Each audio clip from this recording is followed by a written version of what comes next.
Last video में हमने क्या देखा था कि कौन सी ईयर में हम किस डेट को कौन सा दिन होता है, हमने ये निकालना सीखा था। आज की वीडियो में हम आगे शुरू करने वाले हैं। तो मैं यहाँ पे एक और एग्जांपल लूँगी। जैसे एग्जांपल मैंने लिया एग्जाम एग्जांपल मैंने लिया जैसे मई 2009 का हमको सेकंड मंडे हमको पता करना है। तो जब हमको यहाँ पर कोई डेट ना दे रखी हो तो अब हम अपने मन से क्या मान लेते हैं, 1। तो हम यहाँ 1 मई 2009 को कौन सा दिन था हमको ये पता करना है। ठीक है, उसके बाद हम क्या लेते हैं, सबसे पहले डेट, उसके बाद लेते हैं मंथ कोड मई का होता है 2, उसके बाद एक्स्ट्रा डेज ऑफ सेंचुरी, उसके बाद ईयर, उसके बाद लीप ईयर।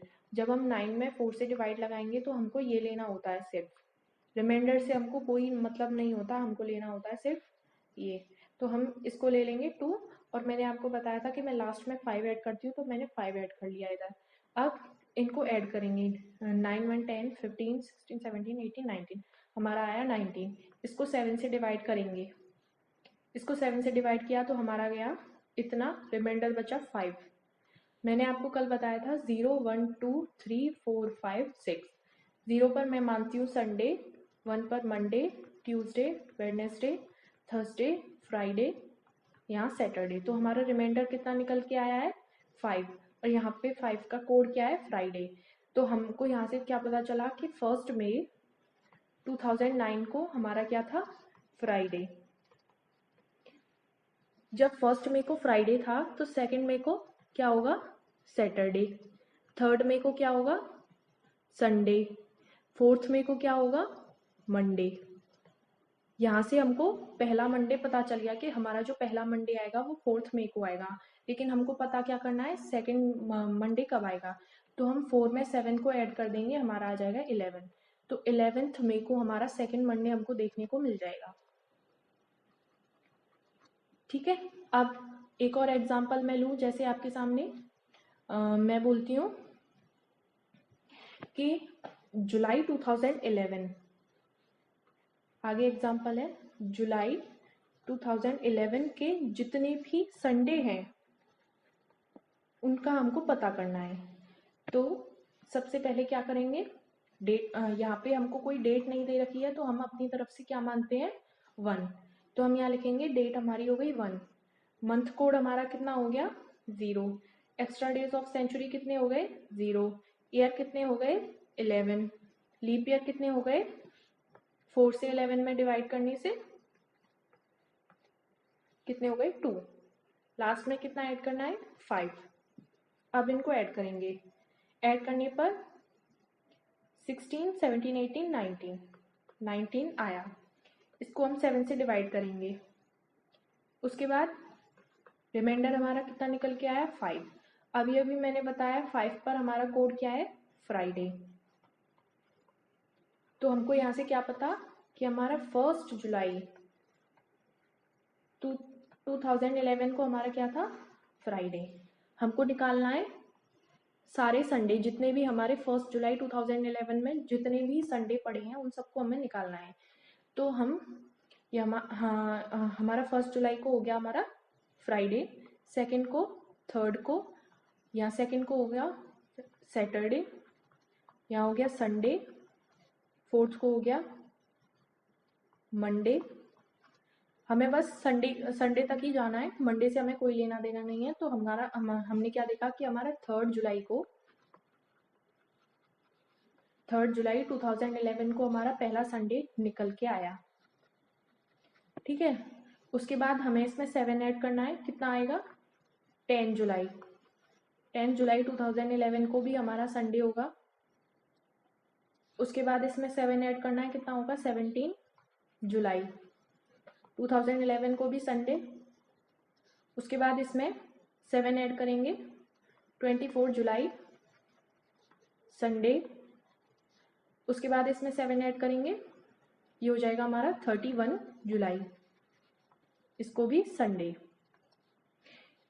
हमको एक चीज़ और ध्यान रखनी है कि ये जो जुलाई होता है, इसका हमने मंथ कोड क्या देखा था कि जुलाई में कितने डेज आते हैं। हम मंथ कोड से हमें लेना देना नहीं है, इसमें हमें बस ये जानना होता है कि इसमें जुलाई में कितने डेज होते हैं, कितने कितने का मंथ होता है, 30 का या 31 का। तो जुलाई जो हमारा होता है वो 31 का होता है, इसलिए हमारा जो लास्ट संडे मिल रहा है हमें 31 को मिल रहा है। तो टोटल हमें जुलाई 2011 में कितने संडे देखने को मिले, 5 संडे देखने को मिले। इधर से हमें एक फैक्ट निकल के आता है, वो मैं आपको बताती हूँ। वो ये है कि अगर कोई भी दिन फर्स्ट या सेकंड डेट को आता है, फर्स्ट या सेकंड डेट को आता है, तो वो पूरे महीने में 5 बार हमको देखने को मिलेगा, 5 बार हमको देखने को मिलेगा। फॉर एग्जाम्पल जुलाई में फर्स्ट को हमारा क्या निकल के आया है, फ्राइडे, तो ये फ्राइडे हमें पूरे मंथ में 5 बार देखने को मिलेगा। ऐसे ही सेकंड पर हमारा क्या निकल के आया है, सेकंड जुलाई को हमारा निकल के आया है सैटरडे, तो सैटरडे हमें पूरे मंथ में 5 बार देखने को मिलेगा। अगर महीना, अगर जो हमारा मंथ है वो 31 का है, तो जो थर्ड डेट पर जो आएगा, थर्ड डेट पर जो आएगा वो भी हमें 5 बार देखने को मिल जाता है। अगर मंथ 30 का है तो फर्स्ट और सेकंड डेट वाले हमें 5 बार देखने को मिलते हैं सिर्फ। लेकिन अगर मंथ हमारा 31 डेट तक का है तो हमें जो थर्ड डेट को आता है वो भी 5 बार देखने को मिल जाता है। अब मैं आगे आपको एक नई तरीके का एक क्वेश्चन बताने वाली हूँ। उसके लिए मैं पेज ले लूँ।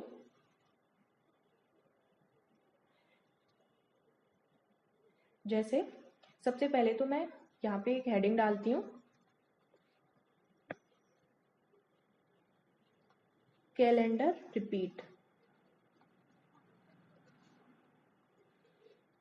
इसमें मैं लिखती हूँ लीप ईयर के 1 ईयर आफ्टर 1 ईयर, ठीक है। लीप ईयर के 2 साल बाद, लीप ईयर के 3 साल बाद, और लीप ईयर। ये क्या है मैं आपको आगे बताऊंगी, पहले मैं इसकी टेबल बना दूं। लीप ईयर के 1 साल बाद यहाँ लिखेंगे हम 6, लीप ईयर के 2 साल बाद लिखेंगे 11, लीप ईयर के 3 साल बाद लिखेंगे 11, और लीप ईयर में लिखेंगे 28। अब जैसे मैं आपसे एक क्वेश्चन पूछूं कि 2011 का जो कैलेंडर है, 2011 का जो कैलेंडर है वो हमको कौन सी साल आएगी आगे जिसमें ये रिपीट होगा। 2011 का जो कैलेंडर है वो आगे कौन सी साल में रिपीट होगा। इसके लिए हमें सबसे पहले क्या करना पड़ता है, 2011 से पहले हमको एक लीप ईयर देखनी पड़ेगी। 2011 से पहले जो हमारी लीप ईयर आई थी, जस्ट पहले से जो लीप ईयर आई थी वो हमें लिखनी है। तो 2011 से पहले कौन सी लीप ईयर आई थी, 10 नहीं थी, 9 नहीं थी, 2008 थी। तो हमने यहाँ पे क्या लिखा, 2008। अब इन दोनों के बीच का गैप देखेंगे, इन दोनों के बीच में कितना गैप है, 3 साल का इन दोनों के बीच में गैप है। और मैंने आपको यहाँ कोड में क्या लिखाया है, लीप ईयर के 3 साल बाद, लीप ईयर के 3 साल बाद का कोड क्या है, 11। अब हमको क्या करना है, 2011 में 11 ऐड कर देना है, तो हमारा क्या निकल के आएगा, 2022।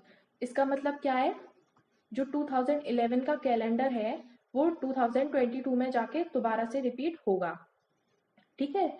ऐसे ही मैं एक और एग्जांपल लूं, जैसे मैंने लिया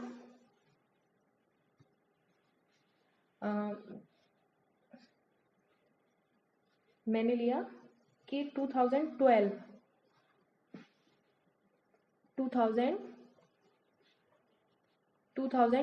का कैलेंडर कब रिपीट होगा। तो मैंने अभी अभी आपको क्या बताया था कि सबसे पहले हमें ये देखना पड़ता है कि लीप ईयर इससे पहले कब आ रही थी, लेकिन यहाँ तो 2012 ऑलरेडी एक लीप ईयर है, तो इससे हमें 2012 से पहले हमें लीप ईयर निकालने की ज़रूरत नहीं है। और हमने यहाँ कोड में क्या देखा था, लीप ईयर का कोड क्या देखा था, 28। तो हम इसमें डायरेक्ट 2012 में 28 ऐड कर देंगे। जब इसमें हम 28 ऐड करेंगे तो हमारा क्या निकल के आएगा 2040। इसका मतलब क्या है कि 2012 का जो कैलेंडर है वो 2040 में जाके रिपीट होगा। ठीक है, अब ये हमारा टॉपिक हो गया ख़त्म। आगे हम एक नए टॉपिक को शुरू करने वाले हैं, तो उसके लिए सबसे पहले मैं आपसे एक क्वेश्चन पूछती हूँ। जैसे मैंने लिखा, अगर आज, if today is Monday, if today is Monday, then which day after 129 days? Then which day after 129 days? तो मैंने आपको क्या बताया था कि हमें कोई सा भी दिन निकालना हो तो हमें 7 से डिवाइड करना पड़ता है सबसे पहले, तो हमारा यही काम होता है। जब हम 129 को 7 से डिवाइड करेंगे तो हमारा जाएगा 1 7 5 9 6 और इधर जाएगा हमारा 7। हमारा रिमाइंडर कितना निकल के आया 3। रिमाइंडर कितने निकल के आया 3। तो उसने क्या कहा है कि अगर आज मंडे है तो 129 डेज के बाद कौन सा दिन होगा। तो हमको क्या करना है, यहाँ पे मंडे में 3 ऐड कर देना है। जब हम मंडे में 3 ऐड करेंगे तो हमारा क्या हो जाएगा थर्सडे। थर्सडे हमको मिलेगा। ठीक है, मतलब अगर आज मंडे है तो 129 दिन बाद हमको थर्सडे देखने को मिलेगा। ऐसे ही अगर मैं एक और एग्जांपल लूँ, ये थोड़ा सा डिफरेंट है एग्जांपल, आपको सेम लगेगा लेकिन ये थोड़ा डिफरेंट होता है। मैं आपको एग्जांपल लेकर बताती हूँ। जैसे मैंने क्वेश्चन पूछा,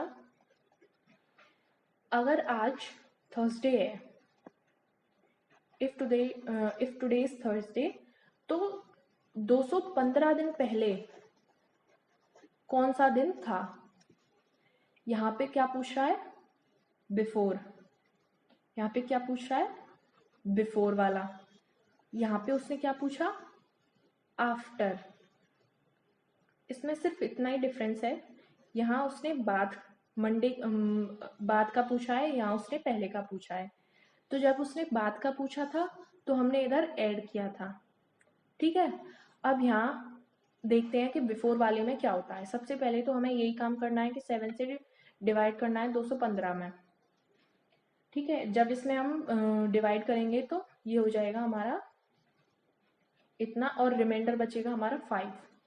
रिमाइंडर कितना बचेगा हमारा 5। 5 पर हमने कोड में क्या देखा था अभी अभी, थर्सडे।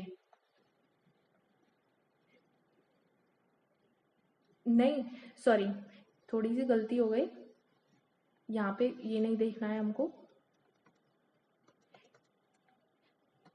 इसमें हमको उसने दे रखा है थर्सडे, उसने क्या दे रखा है हमको, थर्सडे।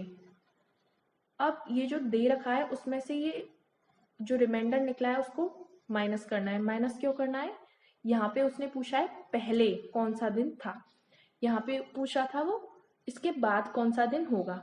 जब बाद पूछे तो ऐड करना है, और जब पहले पूछे तो माइनस करना है।